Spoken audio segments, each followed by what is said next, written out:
Is that a statue or a real person?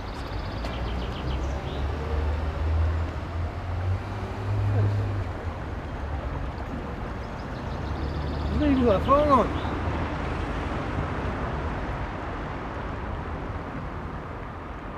We have become very used to the idea that art belongs in private houses, private galleries, public institutions, museums, and like this one, the National Gallery of Modern Art.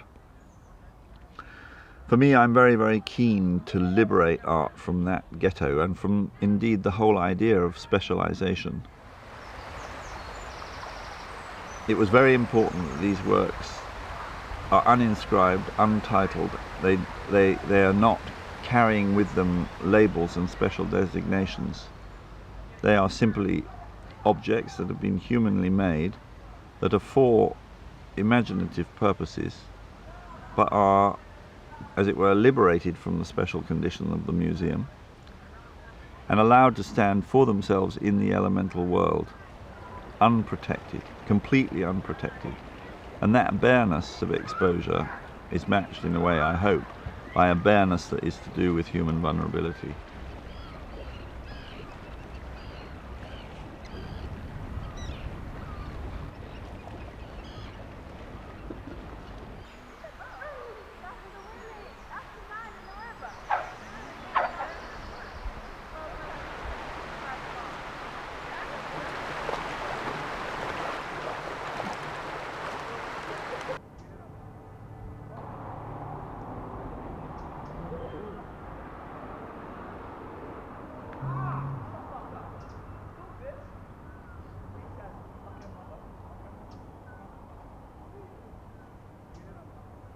That's pretty awesome, I like it.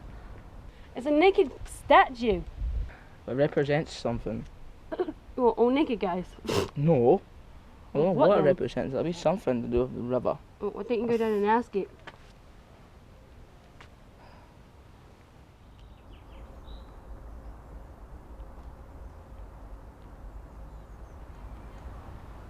The degree to which the work is not designated, is not titled, is not linked to information, frees it. But at the same time, it demands of the viewer a degree of, in a way, the active exercise of curiosity. So the standard view is, well, what the hell is this thing doing here? But of course, implicitly, the work is asking that same question back to the viewer. And within that, there becomes a kind of circularity.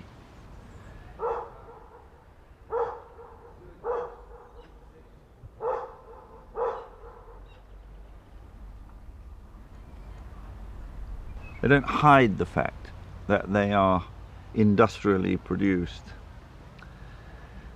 And you could say, what I've tried to do is fold this notion of industrial production or reproduction or mass production with the idea of, in a way, individual life. You know, rust, for example. Rust, people have difficulty with rust. It represents, for most people, neglect, decay, decrepitude. You know, for me, it's a very important principle of acceptable entropy. They will change in time.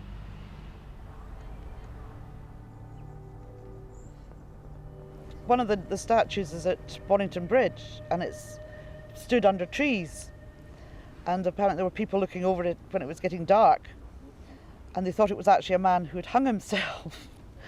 Because that's exactly what it looks like. He's just standing there in the dusk, and police apparently had said, well, you're better phoning about it than not.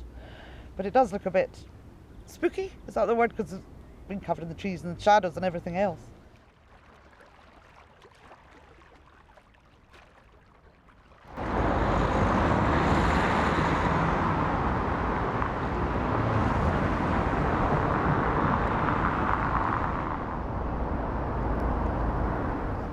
The Western tradition of attempting to make a frozen marble moment is a really dumb idea. I mean, the condition of sculpture is stillness. How can you use that stillness in an effective way? It's evident that the image of a boulder in the stream is actually more effective in terms of amplifying and underlining the essential way in which sculpture deals with time.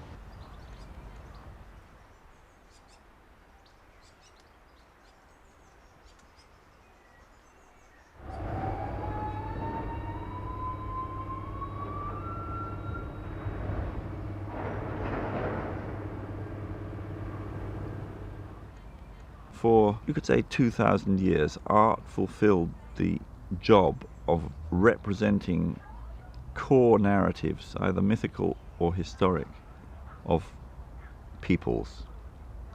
In the 20th century, it inquired into its own syntax, and as a result became free of those duties of, in a way, representation. I think now we've come to the point where we need to offer back to the public those freedoms and self-determinations that art called for itself. This is an experiment in seeing whether that can happen, and it's a huge privilege to be able to do it in this way, in this place.